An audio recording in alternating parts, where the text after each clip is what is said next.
حاضرین گرامی محترم، میں نے جس مقدس آیت پاک کی تلاوت کا شرف حاصل کیا، اللہ رب العزت اس میں ارشاد فرماتا ہے هل يستوي الذين يعلمون والذين لا يعلمون، جس کا ترجمہ ہے کیا علم والے اور بے علم برابر ہیں؟ یہ ایک سوال ہے جس کا جواب انتہائی آسان ہے، وہ یہ ہے کہ علم والے اور بے علم ایک دوسرے کے برابر نہیں، دونوں میں زمین و آسمان کا فرق ہے۔ اللہ رب العزت خود ارشاد فرماتا ہے یرفع اللہ الذین آمنوا منکم والذین اوتوا العلم درجات، کہ اللہ تم میں سے ایمان والوں کو بلند مرتبہ عطا فرماتا ہے، لیکن ان میں بھی جن کو علم دیا گیا انہیں تو درجے کئی درجے بلند فرماتا ہے۔ تو اس طور پر اہل علم کا مقام اونچا ہے۔ اللہ رب العزت نے اس کی بڑی فضیلت بیان فرمائی، سرکار پاک صلی اللہ علیہ وسلم نے بھی بے حد و بے شمار فضائل و مناقب اہل علم کے بیان فرمائے۔ ایک پیاری سی حدیث مبارکہ سنانا چاہوں گا، ترمذی شریف کے اندر ہے۔ حضرت ابو کبشہ انماری رضی اللہ تعالیٰ عنہ صحابی رسول سے روایت ہے، وہ کہتے ہیں کہ انہ سمع رسول اللہ صلی اللہ علیہ وسلم یقول، کہ انہوں نے حضور پاک صلی اللہ علیہ وسلم کو یہ فرماتے ہوئے سنا کہ انما الدنیا لاربعۃ نفرین، کہ دنیا میں 4 قسم کے لوگ ہوتے ہیں، 4 قسم کے 4 ٹائپ کے لوگ دنیا میں رہتے ہیں، کہ رجل رزقہ اللہ مالا وعلما، ایک وہ شخص ہے کہ جس کو اللہ تعالیٰ نے مال بھی دیا اور علم بھی دیا۔ مالداروں کے بچے عالم دین بنے تو ان کو یہ سعادت اور یہ شرف حاصل ہوگا کہ اللہ نے ان کو مال بھی دیا ہے اور علم بھی دیا ہے۔ ان کی کیا شان ہے، حضور کی زبان سے سنو کہ جن کو مال کے ساتھ ساتھ علم دین سے بھی اللہ تعالیٰ نے سرفراز فرمایا، ان خوش نصیبوں کا حال یہ ہے کہ فَهُوَ يَتَّقِ اللَّهَ رَبَّهُ، وہ اپنے رب اللہ سے ڈرتا ہے مال کے معاملے میں، وَيَعْلَمُ فِيهِ حَقَّهُ، کہ اللہ کا حق بھی جانتا ہے، وَيَصِلُ رَحِمَهُ، اور رشتہ داریوں کو بھی برقرار رکھتا ہے اور رشتہ داری کا حق بھی نبھاتا ہے اور ادا کرتا ہے۔ فَهُوَ أَفْضَلُ كُلِّهِمْ، أو كما قال صلی اللہ علیہ وسلم۔ تو یہ شخص جس کو علم بھی ملا اور مال بھی ملا، یہ تمام مخلوقات میں اور انسانوں میں، دنیا کے تمام لوگوں میں سب سے افضل ہے۔ اس کے لیے کیا ہے کہ مال بھی ہے، علم بھی اس کو دیا گیا، اور باقاعدہ اس علم کی روشنی میں وہ مال کو صحیح راستے میں خرچ کر رہا ہے، اللہ سے ڈر رہا ہے، صحیح جگہ مال صرف کر رہا ہے، رشتہ داریاں قائم رکھ رہا ہے۔ بہت سارے لوگ جن کو تھوڑا مال مل جائے دماغ میں ہوا گھس جاتی ہے، اور رشتہ داروں سے وہ پھر کٹ کے رہتے ہیں، اپنے آپ کو کچھ اونچا سمجھتے ہیں، کچھ الگ ذات کا اور الگ مخلوق سمجھنے لگتے ہیں، رشتہ داریوں کے حقوق ادا نہیں کرتے۔ تو اللہ کے رسول صلی اللہ علیہ وسلم نے فرمایا کہ جو عالم مالدار بھی ہو اور رشتہ داروں کا بھی حق ادا کرتا ہے، اللہ سے بھی ڈرتا ہے، تو یہ تمام لوگوں میں افضل۔ دوسرا کہ ورجل رزقہ اللہ علما ولم یرزقہ مالا، دوسرا آدمی وہ جس کو اللہ تعالیٰ نے علم تو دیا، مال نہیں دیا۔ عالم علماء کے حال ہی یہ بنا کے رکھے ہیں کہ تنخواہ بالکل کم سے کم 8,000 تنخواہ بڑھانے کو تیار نہیں ہے نا، ہاں بولے نہیں زیادہ کا کو تنخواہ بہت بڑھا رہے تنخواہ، اور ہر سال دیتے تو یہ سال نہیں دیں گے تو کیا ہوگا، عجیب سے مطلب ایسے عالم کو بس وہی کٹورے والا ہاتھ میں لے کر رکھنا ہی ہے، یہی سوچ کے لیے رکھا ہے لوگوں نے۔ تو وہ حساب کی بات کہ ایک وہ انسان جس کو اللہ نے صرف علم دیا، مال نہیں دیا، لیکن وہ ہوا صادق النیت، وہ نیت میں بڑا سچا ہے کہ جب بھی کوئی مالدار نیکی کی راہ میں خرچ کرتا ہے تو یہ عالم، یہ دین والا، یہ دین کا جانکار، دل میں بس ایک چاہت پیدا ہوتی ہے، کاش میرے پاس بھی مال ہوتا تو میں بھی خرچ کرتا، میں بھی یہ کام کرتا۔ رضا پوشی میں آپ حضرات نے کتنا جی کھول کر تعاون کیا، جی چاہتا ہے کہ یار ہماری بھی کچھ اللہ تعالیٰ اسی حیثیت بناتا، ہم بھی بچیوں کو برقعے دے دیتے، ہم بھی بچیوں کے مطلب اوڑھنیاں دے دیتے، ہم بھی یہ تو اچھا بڑا خاصا حصہ لے لیتے۔ اللہ کے رسول صلی اللہ علیہ وسلم نے فرمایا یہ صدق نیت کے ساتھ دل میں ارادہ کر رہا ہے تو اللہ تبارک و تعالیٰ اس کی نیت پر اس کو پورے عمل کا ثواب عطا فرمائے گا. اور وہ جو عالم اور مالدار انسان نے جتنی نیکیاں کی، وہ نیکی کا اس نے صرف نیت کیا اور سچا تھا یہ نیت کے اندر کہ وہ کام نہیں کر سکتا تھا، لیکن کرنے کی امنگ ہے اس کے دل کے اندر، تو فہما سواء، یہ دونوں کے دونوں ثواب میں اجر میں برابر برابر ہے. کیا پتا چلا کہ یہ نیت، حسن نیت کا ثواب اور ثمرہ اللہ تبارک و تعالیٰ نے عطا فرمایا.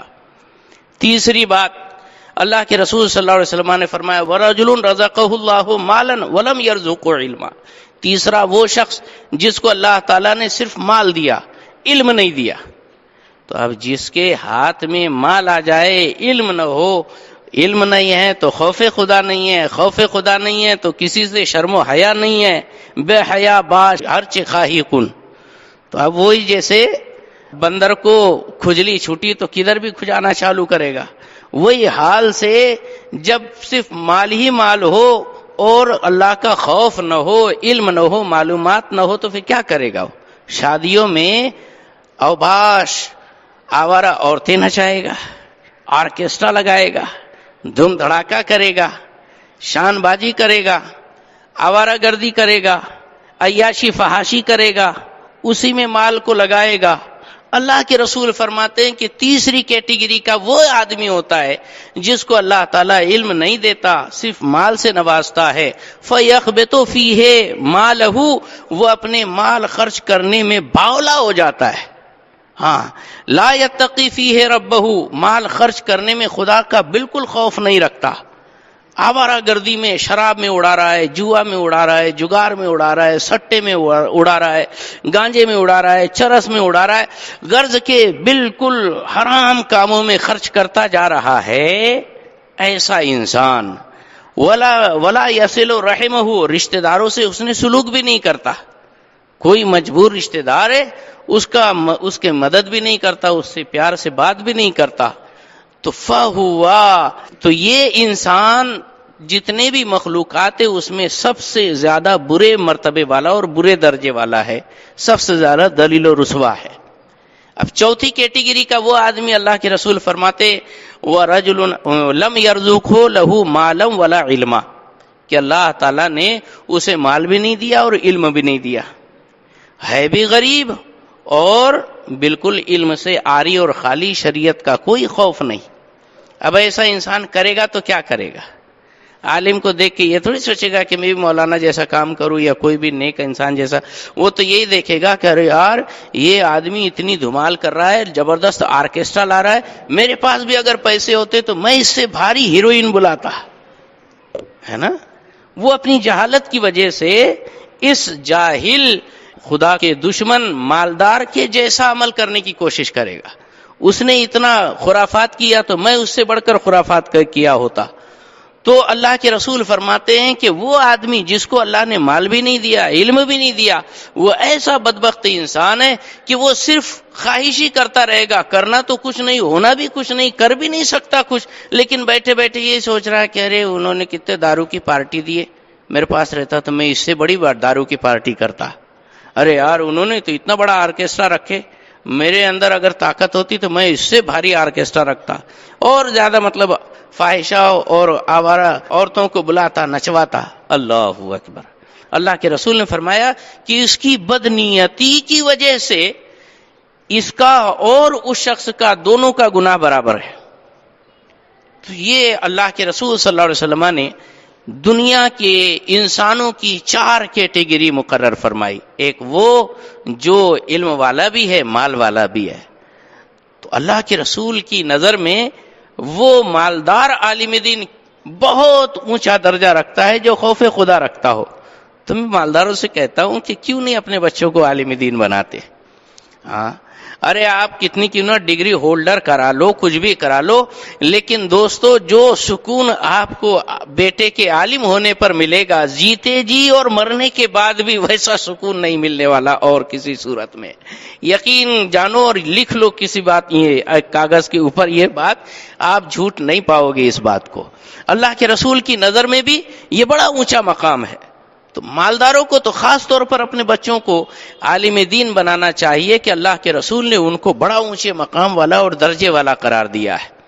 تو اس طور پر یہ 4 باتیں. علم کی اتنی فضیلت ہے اسلام میں. حضرت محمود غزنوی رحمت اللہ تعالی علیہ جانتے ہیں آپ لوگ؟ ہاں، 3 چیزوں کے بارے میں ان کو شک تھا. ایک تو یہ کہ بھئی وہ تو بالکل سلسلہ وار اور نسب در نسب بادشاہوں کے خاندان کے تو تھے نہیں. ان کے والد جو سبکتگین تھے وہ ایک فوجی تھے. اللہ کی شان کہ ان کے والد بادشاہ بن گئے. ان کو لگتا تھا کہ کیا واقعی میں سبکتگین ہی کا بیٹا ہوں کیا اور کسی اور کی اولاد ہوں. اور سبکتگین کو بھی کیسے مطلب بادشاہت ملی وہ بھی سننے کی جیسی بات ہے. یہ سبکتگین جو ہے مزدوری کیا کرتے تھے. اپنے مالک سے کہا تھا کہ ایک دن میں چھٹی ماروں گا. ہاں، جمعے کے دن میری چھٹی رہے گی، میں عبادت کروں گا اور جو میری مرضی ہے وہ کروں گا، اور ہفتے کے 6 دن محنت کروں گا، ایک دن میری چھٹی کا. جمعے کے دن وہ جاتے تھے شکار کے لیے.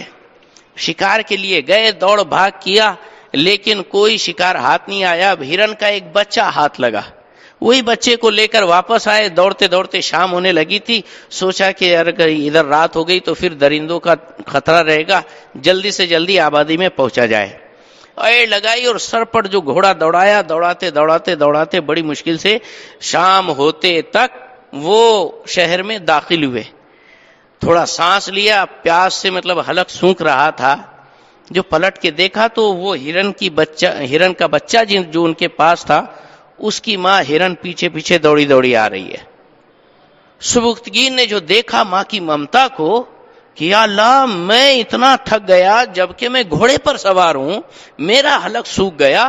یہ بے زبان جانور اپنے بچے کی محبت میں جنگل سے میرا پیچھا کرتے کرتے آبادی میں بھی آ گئی، اپنی جان کو اس نے جوخم میں ڈال دیا ہے. واقعی ماں کی ممتا کتنی پیاری ہوتی ہے. حضرت سبکتگین کو بہت ہی رحم آیا اور اس ہرن کے بچے کو چھوڑ دیا کہ اب جانے دو، ورنہ اور کوئی دوسرا ہوتا تو اچھا ہوا، چلو بچہ تو بچہ، اب اس کی ماں کو بھی پکڑ لیں گے.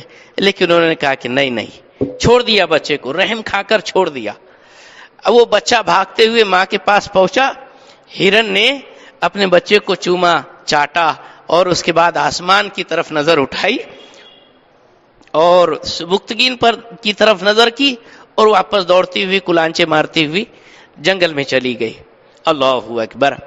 رات ہوئی، سبکتگین سوئے، حضور خواب میں تشریف لائے. سرکار نے فرمایا میرے سبکتگین، تیرے آج پیار، محبت اور رحم دلی کو اللہ نے بہت پسند فرمایا ہے. ایسے ہی جیسے تم نے ایک بے زبان جانور پر رحم کیا، مخلوق خدا اور اپنی رعایا پر رحم کرنا تجھے بادشاہت عطا کی جاتی ہے. صرف ایک رحم دلی پر ایک سپاہی کو، ایک نوکر پیشہ انسان کو اللہ نے تخت و تاج کا مالک بنا دیا. انہی کے بیٹے تھے حضرت محمود غزنوی. ان کو یہ تھا کہ یار میں واقعی سبکتگین ہی کی اولاد ہوں یا اور کچھ. ایک بات. دوسرا یہ کہ سرکار پاک صلی اللہ علیہ وسلم کی زیارت زمانہ ہوا، خواب میں نہیں ہوئی. تیسری بات، یہ عالم لوگ خوب ڈھنڈورا پیٹتے ہیں العلماء ورثۃ الانبیاء، کیا واقعی عالم وارث ہوتے ہیں انبیاء کرام کے؟ یہ 3 باتیں تھی. اب ایک مرتبہ بادشاہ محمود غزنوی اپنے حواریین کے ساتھ کہیں جا رہے تھے. رات کا وقت تھا، شمعدان سروں پر لیے ہوئے جا رہے تھے. دیکھا کہ اسٹریٹ لائٹ پر، جو اس زمانے میں تو عام طور پر ایسے لائٹیں ہوتی نہیں تھی، تو باقاعدہ وہ تیل سے دیے جلائے جاتے تھے اور اس کو بھی فانوس کے اندر محفوظ کیا جاتا تھا. تو حکومت کی جانب سے جو دیے راستوں میں روشن کیے جاتے تھے، اس دیے کی روشنی میں ایک طالب علم کتاب کا مطالعہ کر رہا تھا. محمود غزنوی نے دیکھا بچے کی تعلیم کا یہ شوق، تو بڑا ان کو اچنبھا ہوا. کہا بیٹے یہاں کیوں پڑھتے ہو، جاؤ مسجد میں پڑھو. کہا حضرت مسجد میں تو کوئی مطلب روشنی کا انتظام ہے نہیں. کہا ٹھیک ہے، تمہارا انتظام ہو جائے گا. اور حکم دیا کہ جاؤ وہاں شمع روشن کر دو اور باقاعدہ مسجدوں کو روشن رکھا کرو تاکہ طالب علم علم حاصل کر سکے، مطالعہ کر سکے. بچہ خوش ہوا اور اس ننھے طالب علم نے ہاتھ اٹھا کر دعا کی، میرے مولا میری ضرورت انہوں نے پوری کی، تو ان کی تمنا پوری کر دے۔ رات ہوئی، سرکار خواب میں تشریف لے آئے۔ زمانے سے حضور کی زیارت نہیں ہوئی تھی، زیارت ہو گئی۔ آقا حضور پاک صلی اللہ علیہ وسلم تشریف لے آئے، پہلی مراد پوری۔ سرکار نے فرمایا، سبکتگین کے بیٹے محمود، تم نے میرے وارث کی عزت کی، اللہ تمہیں دنیا آخرت میں عزت عطا فرمائے۔ سارے مسئلے حل ہو گئے۔ حضور نے فرما دیا کہ سبکتگین کے بیٹے محمود، یعنی پتا چلا کہ بالکل اوریجنل خالص النسب، اصلی نسب ہی ہے، اپنی باپ کی اولاد ہے۔ دوسرا یہ کہ میرے وارث کی تم نے مدد کی ہے، اللہ تمہیں دنیا اور آخرت میں کیا عزت عطا فرمائے۔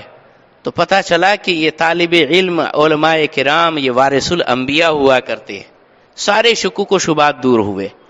تو اللہ تبارک و تعالیٰ نے بڑی شان رکھی ہے علم دین کے بارے میں۔ یہ جو مدارس کے اندر نصاب چلتا ہے درس نظامی، اس کے فاؤنڈر ہے نظام الملک طوسی، جو سلجوقی سلطنت ارطغرل غازی کے دور میں سلجوقی سلطنت تھی، اس کے بڑے وزیر تھے نظام الملک طوسی، بہت زبردست ٹیلنٹڈ انسان۔ انہوں نے باقاعدہ دینی تعلیم کو ترتیب دینے کے لیے باقاعدہ ایک بڑا سا مدرسہ قائم کیا تھا۔ پہلے مدرسے ہوتے نہیں تھے، جو عالم ہے وہ اپنے گھر میں یا جہاں کہیں ہے وہ اپنے شاگردوں کو جو آتا تھا وہ پڑھایا کرتا تھا۔ انہوں نے باقاعدہ سسٹمیٹک یونیورسٹی ٹائپ کا باقاعدہ الگ الگ علم کے جانکار ماہرین کو ایک چھت کے نیچے جمع کیا۔ بچوں کے کھانے پینے، رہنے سہنے، سونے جاگنے، پڑھنے پڑھانے، کتابوں وغیرہ کے سارے انتظامات حکومت کی جانب سے کیے۔ یہ نظام الملک طوسی کا کام۔ انہوں نے وہ علماء کو جمع کر کے ایک نصاب طے کیا اور وہ نصاب کے تحت پڑھائی شروع کی گئی۔ یہ اس دور سے نصاب چلا آ رہا ہے جس کو درس نظامی کہا جاتا ہے۔ نظام الملک طوسی کی نسبت سے درس نظامی کہا جاتا ہے۔ نظام الملک طوسی نے ادارہ قائم کیا اور باقاعدہ اس پر کافی خرچ کیا۔ تو لوگ جو ہے ایک تو کرتے نہیں، لیکن ہوتا تو ایسے شیطان صفت رہتے ان کے پیٹ میں پتہ نہیں کیوں مروڑ ہوتی۔ اچھا ہو رہا تو کیوں ہو رہا، بس وہ اس کے کان میں بھرنا چالو کر دیا، ارے تم اتنا پیسہ ڈالتے، یہ لوگ تو پڑھے رہتے ہیں، یہ کوئی اخلاص کے ساتھ تعلیم نہیں حاصل کر رہے ہیں، یہ کوئی اچھی نیت سے پڑھ نہیں رہے ہیں، ان کی نیتوں میں کھوٹ ہے، یہ تو ایسے ہے وہ تو ویسے ہے۔ آخر آدمی ہے، انسان ہے، دماغ تو گھوم ہی جائے گا، اچھوں کے گھوم جاتے ہے نا۔ تو گھوم گیا اس کا بھی دماغ، کہا چلو آج وزٹ کرتے۔ گئے مدرسہ نظامیہ کے اندر پہنچے، بغداد کے اندر سب سے بڑا مدرسہ تھا۔ سرکار غوث اعظم بھی وہیں کے تعلیم یافتہ، وہیں پڑھ کر وہیں وائس چانسلر بنے تھے حضور غوث پاک۔ تو یہ پہنچے، دیکھا، ایک سے پوچھا کہ بھئی تم تعلیم حاصل کر رہے ہو کیا، کس وجہ سے، کیا مقصد ہے تمہارا؟ کہا میرے والد صاحب قاضی شہر ہیں اور بہت بڑے عالم ہیں، تو میں بھی چاہتا ہوں کہ بہترین عالم بن جاؤں اور میرے باپ کے بعد میں ان کا جانشین بنوں۔ اچھا تو یہ کوئی مقصد تو نہیں ہوا، ارے اللہ کی رضا ہونی چاہیے۔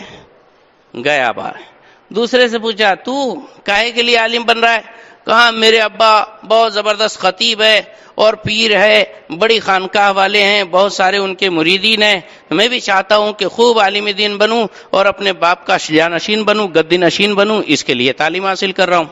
کہا یہ بھی گیا۔ پوچھتے یعنی بالکل حوصلے ٹھنڈے ہو گئے، دماغ خراب ہو گیا، سوچا کہ سارا مدرسہ بند کر دیں گے۔ لیکن جاتے جاتے دیکھا کہ ایک بچہ ادھر کنارے کونے میں منہ کیے ہوئے پڑھ رہا ہے۔ بادشاہ یہ بیچارہ وزیر اعظم آیا جا رہا ہے، کچھ پتہ ہی نہیں، پورے مدرسے میں ہنگامہ، لیکن بچے کو کوئی توجہ نہیں، وہ اپنے پڑھائی میں لگا ہوا ہے۔ کہا بیٹے ادھر آؤ۔ کہا کیا بات ہے، کیوں پڑھ رہے ہو تم؟ کہا میں پڑھ رہا ہوں تاکہ اللہ رسول کو راضی کر سکوں، دین شریعت کی تعلیم حاصل کر سکوں، اس پر صحیح عمل کر سکوں اور لوگوں کو صحیح بات پہنچا سکوں۔ کہا بس ہوگی بات، ایک تمہاری وجہ سے پورا مدرسہ قائم رہے گا۔ ہاں، اور اس بادشاہ نے کہا، وزیر اعظم نے، کہ اب میری ساری دولت بھی خرچ ہو جائے تو ایک ایسے بچہ ہر وقت ایک بھی اگر موجود ہے تو میں ہزاروں کو سنبھالنے کے لیے تیار ہوں. یہ کہا.